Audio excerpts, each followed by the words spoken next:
Hey y'all, welcome to Geeking Out, the podcast about all geeky aspects of software delivery, DevOps, observability, reliability, and everything in between.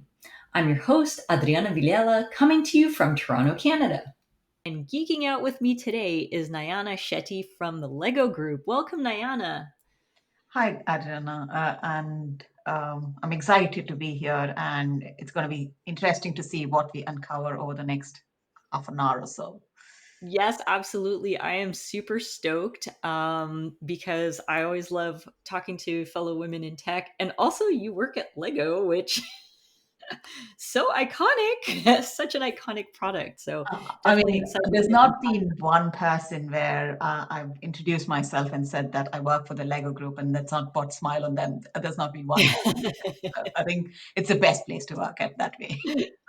I can totally imagine. Well, before we dig into that, I've got some lightning round questions to ask you. They will be quick and painless. Okay, let's try. All right. Are you ready? Let's go. Okay. First question. Are you a lefty or a righty? Righty. All right. I didn't Do you expect that. prefer iPhone or Android? iPhone any day. I don't know how the Android works anymore. Fair enough. Do you prefer Mac, Linux, or Windows? Mac for most of my day-to-day work, but if it's actual tech work, Linux any day. I hear that a lot, actually. Very cool. Very cool. What is your favorite programming language? Python? Ooh, me too. I've done Python for a few years now, and like I don't write in Python anymore because I'm mostly in like marketing and channels technology area where it's more about providing services for marketing use cases, and there's not a lot of Python there. But yeah, my love is always for Python. I feel yeah. Yeah, I always tell people like I'm happy when I code in Python. I'm like, best language ever. Yeah, it's so much more easier than like callbacks and JavaScript. Oh my God. Yes, yes. Yeah, I'm sorry to people who like JavaScript. I don't get it. I'm sorry. So true. Okay, next question. Do you prefer dev or ops? Oh, can I go DevOps? Yeah, that is a perfectly valid answer. A lot of people have answered that. Totally. Yeah, Next question: JSON or YAML? Jason any day. Yeah. Interesting. I always find it funny when people who are Python lovers say JSON because like you're already forced to indent, like you get Yeah. bitten by the indentation bug in Python anyway. So that's very interesting. Yeah. Yeah. All right. I just added this one today because it came up in another recording that I did. Mm. Spaces or tabs? Oh, uh, spaces, I think. Less confusing than tabs. Like when you have spaces and tabs, it's confusing. So just keep it simple. Just do one thing. Spaces Yeah, I totally everywhere. feel you. I'm curious after I start asking this question more regularly, like what other people are going to respond. So thank you Mm. for being my first respondent to the spaces versus tabs question. Two more questions. Do you prefer to consume content through video or text? Video. I Oh, think interesting. I I learn a lot by seeing and Yeah, listening rather than just reading. So yeah, I think my preferred option is videos, and yeah, second nice. option is listening, and then the third option is reading. Right, I right. like to read. That's so interesting because I think you're like the first person in a while who said videos. So Ah, one tick mm, for the video camp. yeah. Awesome. And final question: what is your superpower? Oh, what is my superpower? I think being extremely structured. That's my superpower. I can convert any problem into like logical steps and say, this is what we do. Nice. That is a good superpower to have. I do find like whenever I'm in a position where all the thoughts are like in disarray, like just sitting down and doing a list is like Yeah. magical. Yeah. So I mean, that that is like my role kind of calls for it a bit because like I kind of tell people a principal engineer's role is to go into places where you don't know anything about the topic. You go discover find out, and then but also you get the rest of the organization know what and how to move forward with. And like when you're going with so much uncertainty, if you had some structure, I think it's much more easier to work through it. It's less Yeah, that makes overwhelming. so much sense. That makes so much sense. And I think that is probably like having that skill set is probably the most valuable skill set for like a software engineer, Yeah. right? Because we're constantly encountering these scenarios that we haven't encountered before. Yeah, and like I've seen so many times when engineers get like, as soon as they see a problem, they start digging into it, and they're like, "Oh, I'm going to solve this with like arrays or like lists," and I'm like, "Oh, what are you trying to do? Like, step back and like just come up with a plan." And it doesn't have to be like something that you set in stone. Like, keep it fluid, but at the same time, have a plan. Uh, Yeah. It's true. It's funny. I remember when I was a kid. So my dad is like he's a math guy. He's a software guy, and I mm, used to like come to him to ask like for help with math problems, mm. and he would always bug me. He's like, "Do you have a plan?" like that's been like permanently etched in my mind now. It's like, you need a plan of attack for solving this problem. Where is it? Yeah, You can't solve this problem without it. yeah, yeah. I mean, I have a story from really like from 2 weeks ago now, where Mhm. we do all of these planning, and then you put four people in a room and say, "You've got 10 minutes, and you have to solve this puzzle." All that goes out of the window, though. You start thinking about, "Oh, how do I solve this problem?" And like, and in the process, when this happened 2 weeks ago for us, we forgot that we had to collaborate with two other teams that were sitting in two other rooms, and we were Yeah. like, if we had just like stepped back and come up with a plan, we would have won this challenge. So Yeah, so true. So for all you out there, planning goes a long way. yeah. So I wanted to take a step back because as we mentioned in the outset, you work for Lego Group. Hmm. So I mean, I'm super curious. Like, what does it mean to work in technology at Lego Group? Because we always think of like Lego as the toy, the physical bricks that we put together. So what does that look like?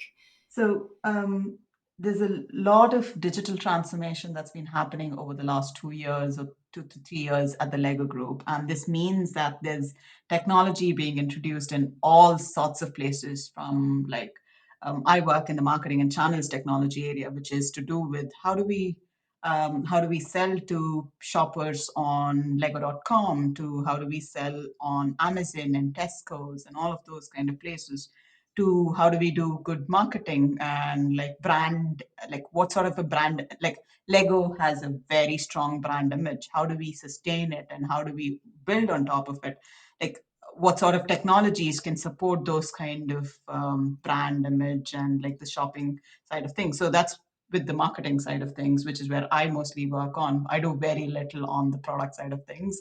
And but then there are parts of the organization that look at like the kids experiences, and like so we've split ourselves into shopper, partner, and consumer. Shopper is someone who buys from us, it's mostly adults.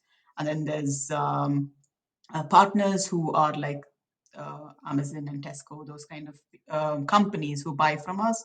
And then there's Mhm. consumer, which is actually kids and adults who actually play with our products, and like the experience they have is very different to what you, when you're buying a product, should have. And like how do you bring like technology closer to them, like especially with so much digitization happening and Lego bricks, it's still something very physical. Like, how do you bring technology into something so physical? I think is an interesting challenge. And then there's the whole operations and like the supply chain and side of things, where there's the like manufacturing of the like start with the planning of like creating the products to how you then manufacture it, and then how do you ship it and all of those things.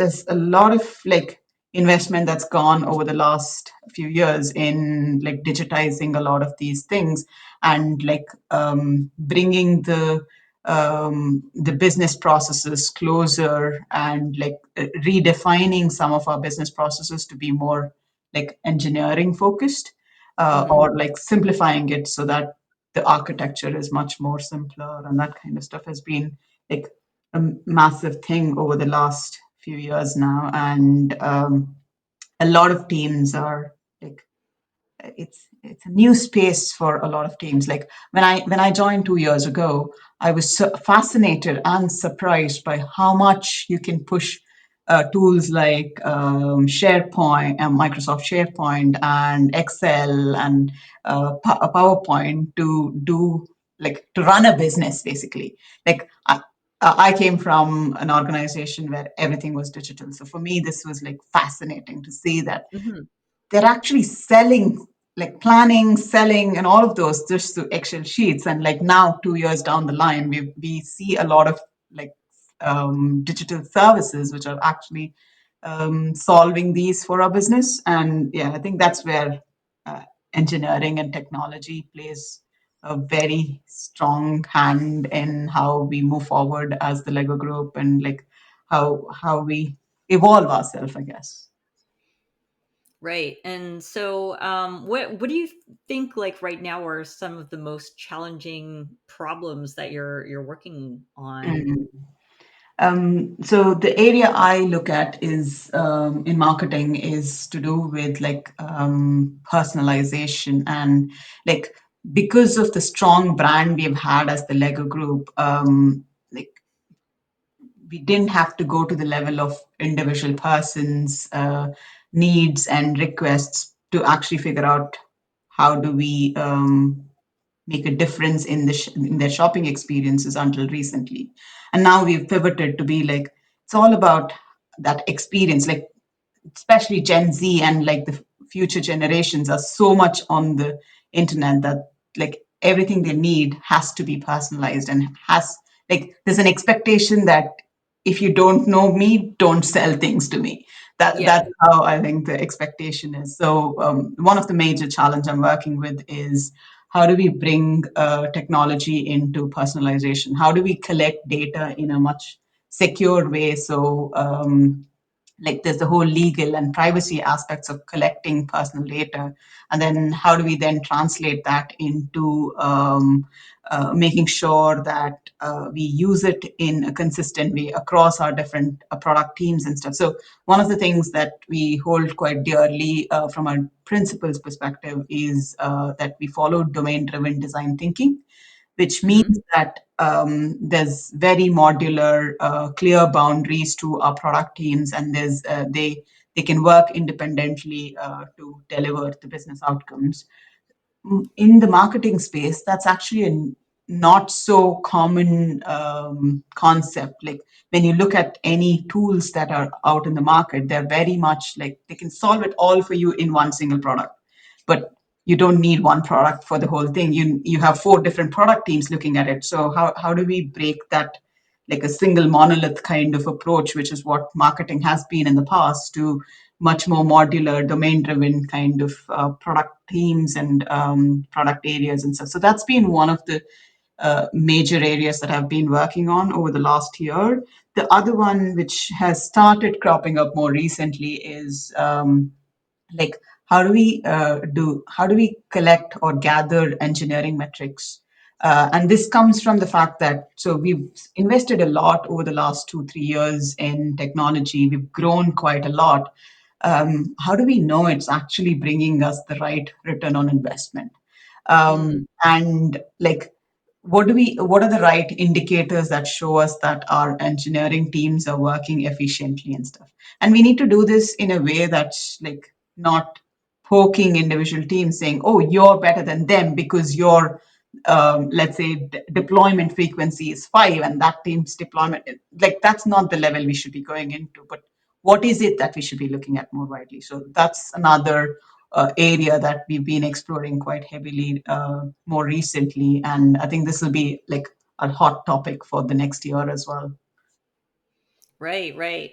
Now, pulling back a little bit, because you mentioned, like you're a principal engineer.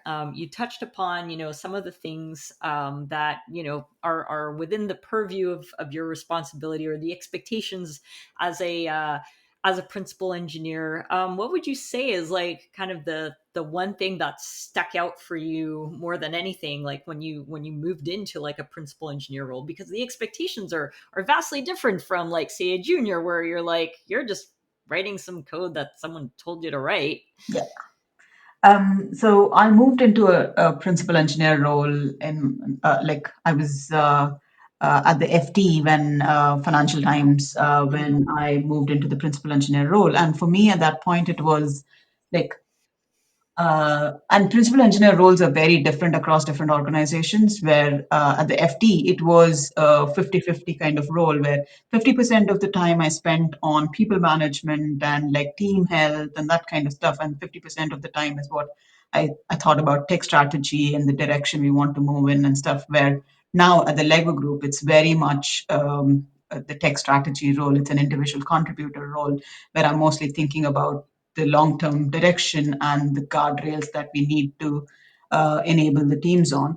And I think what surprises me and what had surprised me, and probably it's something that anyone who comes in new to this role will have to work with, is how much hands-on experience do you want to have in this role? And I think it varies. And I've like in the Lego group, you've got around 15-ish principal engineers, and each one of us have a different version of principal engineering that we do. So Oh, cool. it's not the same role that like as a role it's this like or as a level it's the same level that all of us do have. Yeah. Then the roles that we like cater to within the organization is subtly different based on what our strengths are, I think. Where some people are very much into, oh, I'm an expert in, let's say, for example, a technology like SAP. I'm an expert in SAP, so I'm going to be like spreading across wherever SAP expertise are needed, and I'm going to like do some hands-on like supporting or like even the strategic thinking around SAP, where Mhm. like I'm more of a solution architect kind of principal engineer, where I do very little hands-on. Like I do hands-on just so that I remember and stay true to the title of engineer. But Yeah, yeah. my role itself doesn't want me, or like it doesn't need me to actually do a lot of hands-on like coding and that kind of stuff. So I think that's something that surprised me, thinking, oh, I thought principal engineer is going to be like the smartest engineer in the room, which is not true. You don't have.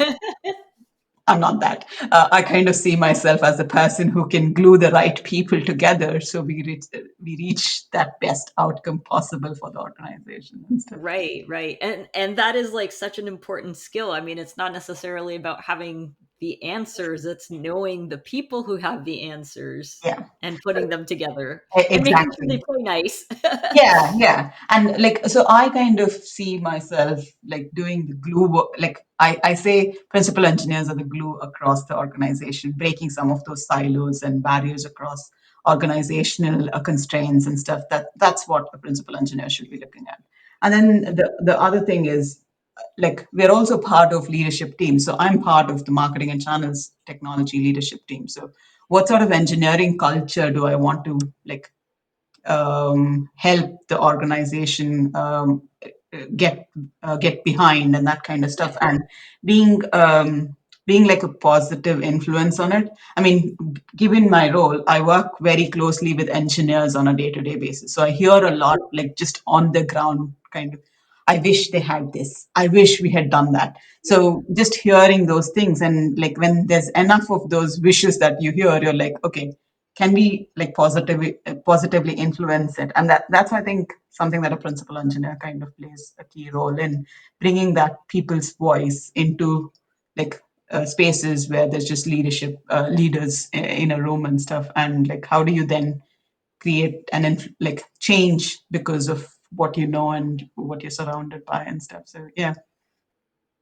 Yeah, that makes a lot of sense. And it's interesting because I think like having your ear to the ground, knowing what's what's around you, I think it helps, like, as you said, like you're bringing the challenges and the needs and wants of the other engineers to the forefront.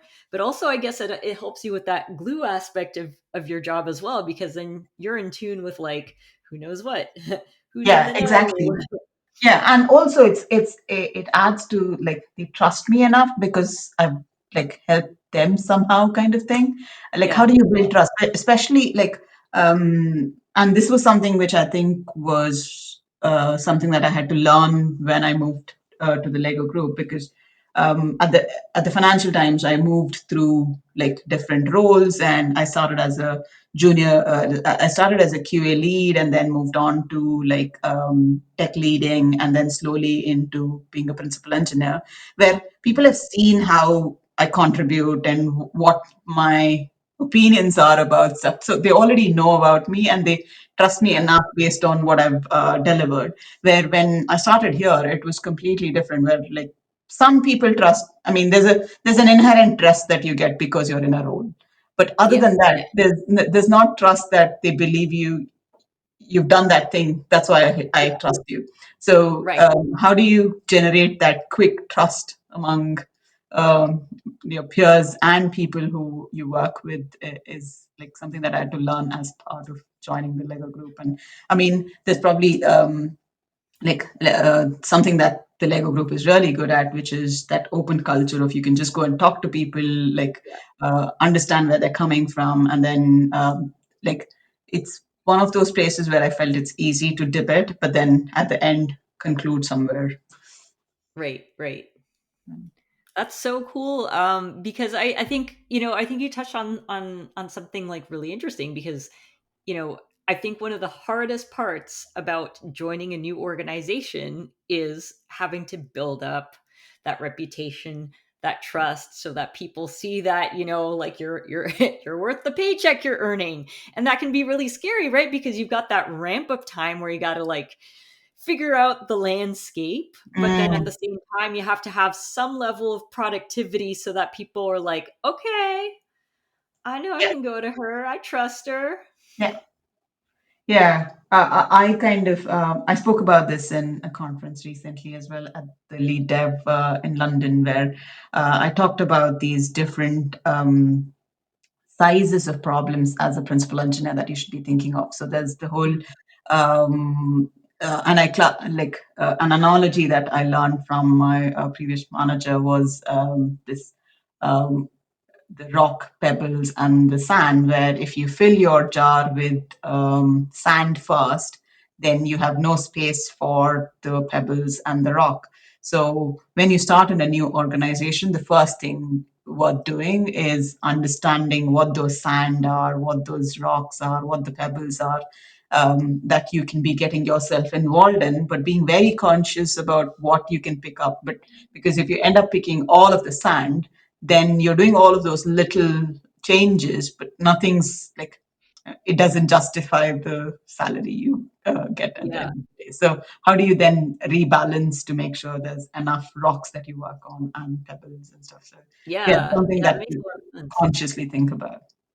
That's a really great analogy. It's the first time I've heard that, but that's really good. Mm, Um, the other thing that you touched upon that I want to dig a little bit deeper into, which I thought was is something that, we so I think, like, in a lot of tech circles, there's this expectation that, if you move into a management role, that is equivalent to like a leadership role, mm, and that management is like a natural promotion cycle for, whatever.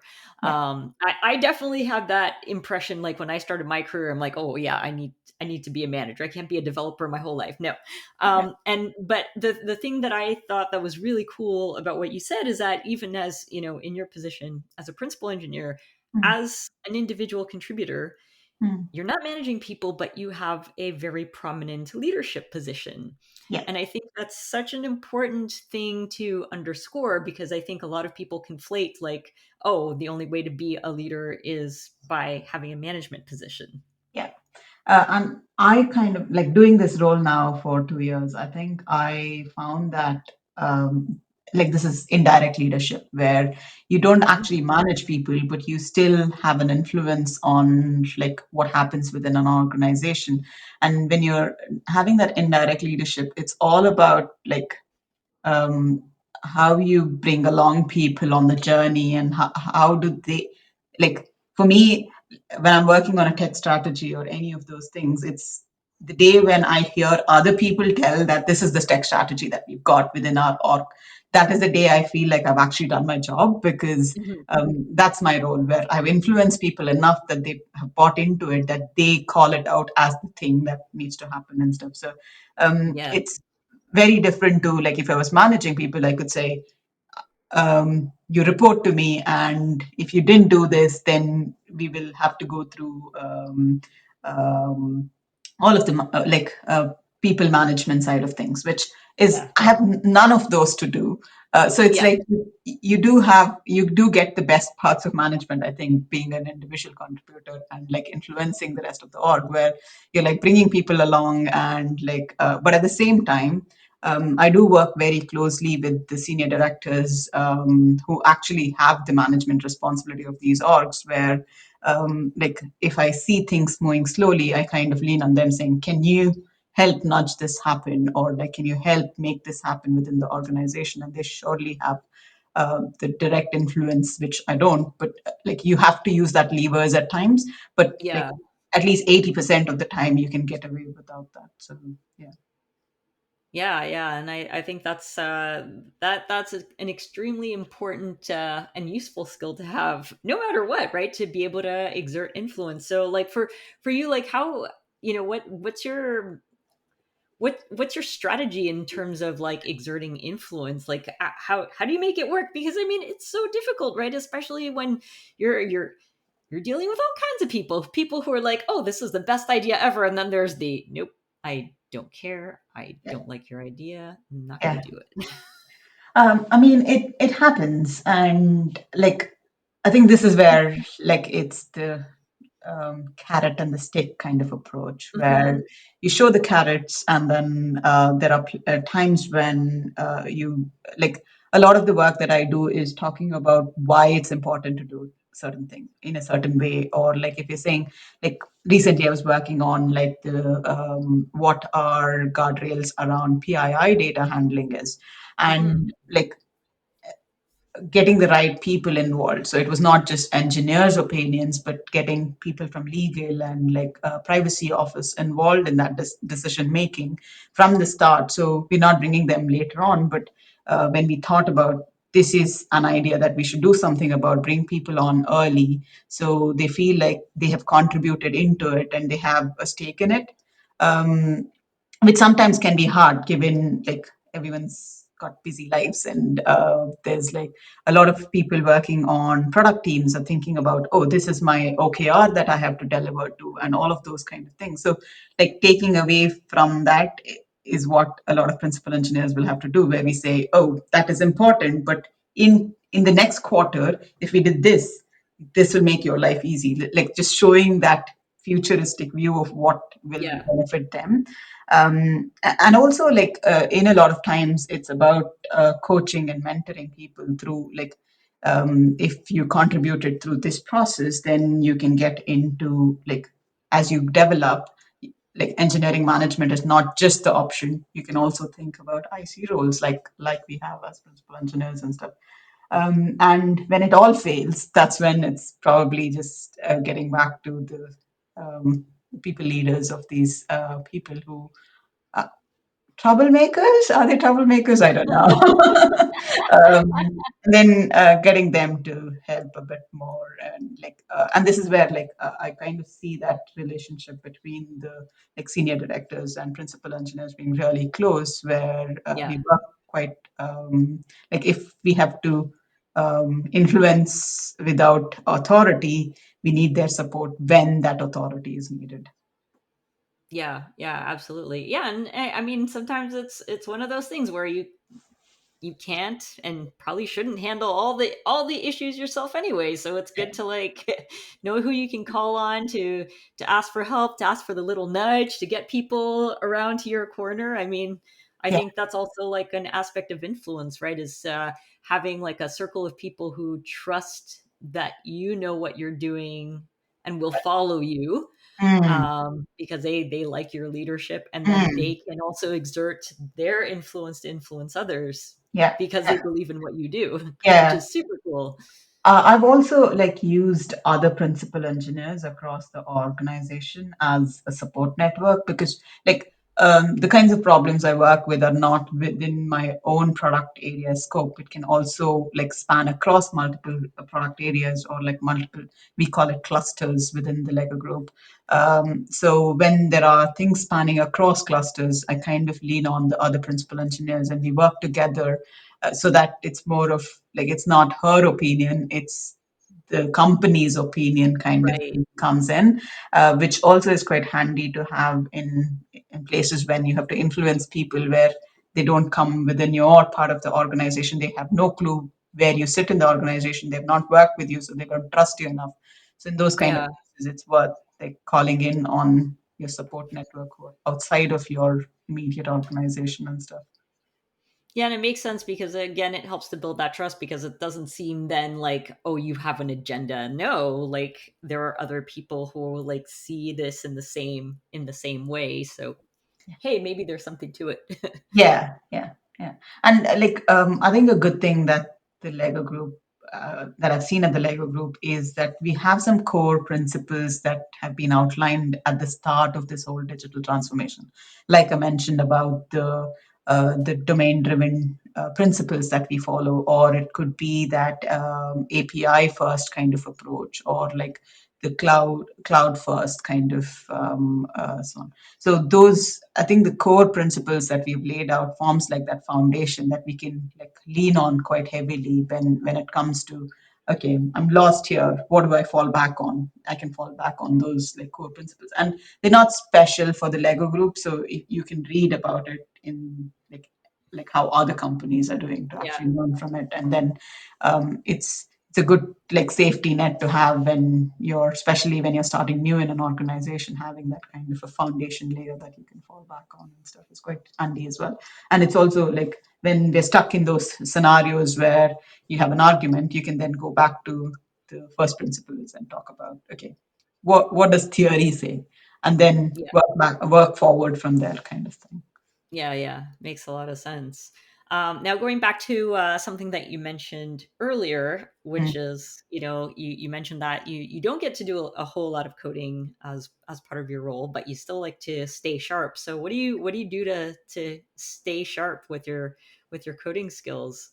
What's kind of your Um, go to thing? Yeah, I think more lately what I've done is like within the principal engineers group, we have like a working group where we do hands-on work. Like we've set up like a couple of hours every week where we just do some hands-on work. So the most recent one was we were all learning Gen AI, and learning didn't mean just go read stuff, but actually like build something. And we did Yeah, more like a hackathon kind of style thing, but we're not spending like a day. It's just a couple of hours each week. yeah, And I think like that's how I've like, for me, that's the easiest way to keep on top and also like feel like I'm staying up to date. And also like that like avoiding that imposter syndrome to kick in as well. You're like, oh, am I current? Am I what trustworthy enough? So I kind of use those hands-on sessions that we've got internally where spend a couple of hours each week just coding anything. And yeah, currently, given the like Gen AI seems to be like the current hot topic. So that's one area. And the other area is around, um, I haven't worked much in the data space, and a lot of teams that I'm currently working with work with data a lot. So this is where some of the Python skills does come in quite handy, which is just trying how to crunch data with Python and that kind of stuff. So it's always related to what I'm working on, but yeah. with a slight slant on like nothing related to what the Lego group needs, just what I need to keep myself updated, kind of thing. Yeah, yeah. That is such a great way to stay current. It's funny because I was telling someone the other day that like my last role, I was a manager, Mm. but I don't feel whole unless I'm coding. Yeah. So like even in that role, I would like carve out some time in my week to make Mm. sure that I was learning new things because otherwise I legitimately got depressed if I Yeah. wasn't creating something. Yeah. And I think if you're a software engineer, it's just kind of part of your blood. So to be able Exactly. to find any excuse to learn something cool Yeah. and to get that hands-on experience and to like learn something that's actually interesting, Mm. so that it'll like stick in your mind more, right? Yeah. Yeah.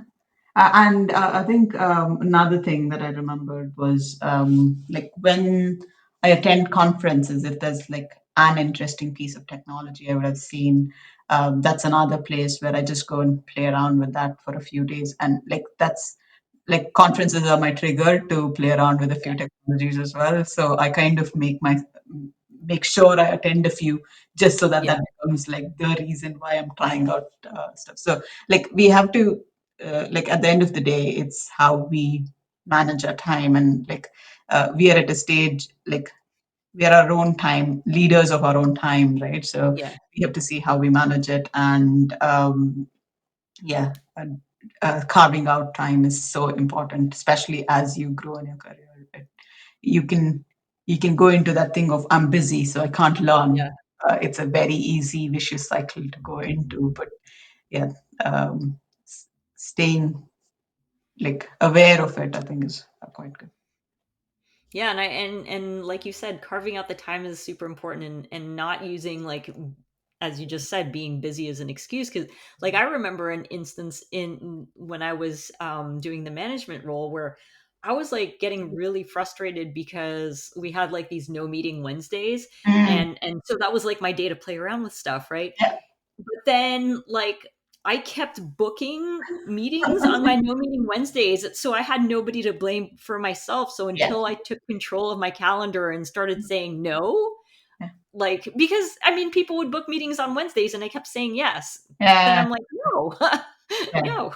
It's very easy to do it, and I think I had a colleague at the Financial Times who she had a she had like a tally chart that she used to maintain for the month to just see how many days of just coding she'd done, and it was so interesting to see how you can put some data behind this. And it's not too hard to do it. Like if I did some if I wrote some code or if I read some code today, then I just put a like it's a tally chart. You just put a line on a book, right? So, and like she kind of said that that was really like motivating her to keep true to coding always, or like doing something hands-on. Doesn't have to be. Yeah, yeah, exactly. Yeah, Ultimately, I mean, what we do is a very creative line of work. And I think as creators, we like to create and it makes us whole. yeah, that's so true. Awesome. Well, we are coming up on time, but before Mm. we part ways, are there any parting words of wisdom that you would like to share with our audience today? Um, I'm trying to prioritize in my head which one's the better one.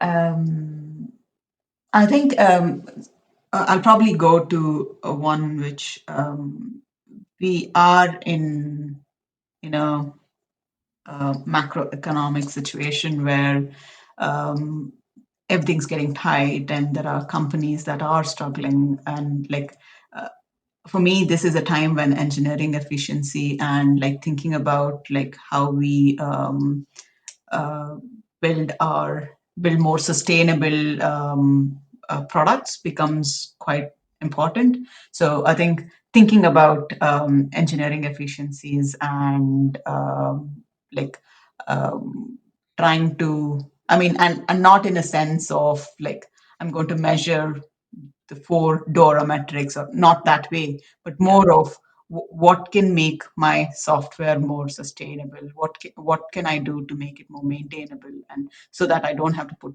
energy once I've built those products and stuff is probably the key thing that like it's top of my mind at the moment, and I think it'll be more.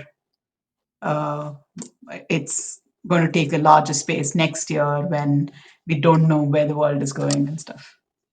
Yeah, so very true. I think those are really great words of wisdom. Well, thank you so much, Nyana, for geeking out with me today. Y'all don't forget to subscribe and be sure to check the show notes for additional resources and to connect with us and our guests on social media. Until next time, Peace out and geek out. Geeking Out is hosted and produced by me, Adriana Vilela. I also compose and perform the theme music on my trusty clarinet. Geeking Out is also produced by my daughter, Hannah Maxwell, who incidentally designed all of the cool graphics. Be sure to follow us on all the socials by going to bento.me/geekingout.